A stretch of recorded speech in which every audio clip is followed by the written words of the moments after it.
খবর 24x সাথে আপনাকে স্বাগত। নতুন নতুন খবর জানার জন্য আমাদের চ্যানেলে চোখ রাখুন। নমস্কার দর্শক বন্ধুরা, খবর 24x সাথে আপনাকে স্বাগত। ইভিএম খারাপ হয়ে যাওয়ায় থমকে গেল ভোট প্রক্রিয়া। বহরমপুর লোকসভায় ছাতিনাকান্দি আদিদাপাড়া জিএসএফপি বিদ্যালয়ে 192 নম্বর বুথে ভোটদান প্রক্রিয়া শুরুতেই ইভিএম খারাপ হয়ে যায় বলে খবর। ইউসুফ পাঠানকে কটাক্ষ অধীরের, বলেন আমার লড়াই কোনো ব্যক্তির বিরুদ্ধে না, প্রার্থীর বিরুদ্ধে নয়, আমার লড়াই মোদী মমতার সাম্প্রদায়িক রাজনীতির বিরুদ্ধে। ইউসুফকে বেকার দাঁড় করিয়েছে।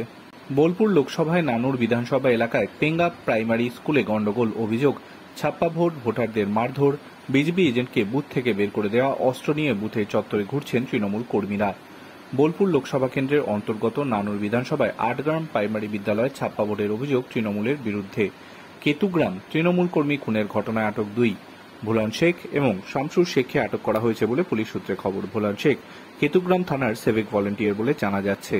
চাপড়া থানার হাতিশালা গ্রাম পঞ্চায়েতে ভোট দিতে গেলে ভোটারদের বাধা শাসক দলের বিরুদ্ধে। এক সিপিএম কর্মীর মাথা ফাটিয়ে দেওয়ার অভিযোগ।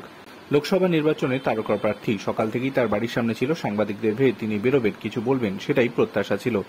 সকাল 7:30 নাগাদ মহামিত্র বাড়ি থেকে বেরোলেন, কোনো কথা বলতে রাজি হলেন না। বাড়ি থেকে বেরিয়ে শটান উঠে গেলেন গাড়িতে।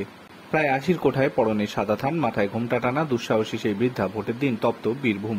আনাজ খানাজ থেকে বিক্ষিপ্ত অশান্তির খবর আসছে। বীরভূমের প্রার্থী শতাব্দী যখন গাড়িতে ভোট পরিদর্শনে আসেন, সঙ্গে রয়েছেন অনুগামী নিরাপত্তারক্ষীরাও।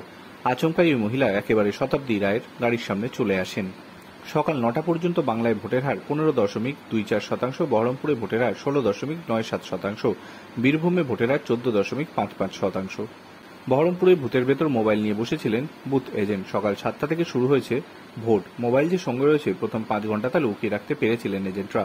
ততক্ষণে বিষয়টি নজরে পড়েনি কারোর। বুথের বাইরে ছিলেন কেন্দ্রীয় বাহিনীর জওয়ান, ছিলেন প্রিসাইডিং অফিসার, সকলেই। ভোট চলছে একদিকে, আর তখন ভোট কেমন চলছে তা দেখে বুথে ঢুকেছিলেন বহরমপুরের তৃণমূল প্রার্থী ইউসুফ পাঠান। ইউসুফকে দেখা মাত্রই উচ্ছ্বাসিত হয়ে পড়েন এজেন্টরা। তখন সকলেই পকেট থেকে বেরিয়ে পড়ে মোবাইল, ইউসুফের সঙ্গে তুলতে শুরু করেন সেলফি। আর তখনই প্রকাশ্যে চলে আসে সবটা। রেজিনগর উচ্চ প্রাথমিক বিদ্যালয়ের 246 নম্বর বুথের ঘটনা। ব্যুরো রিপোর্ট, খবর 24x7।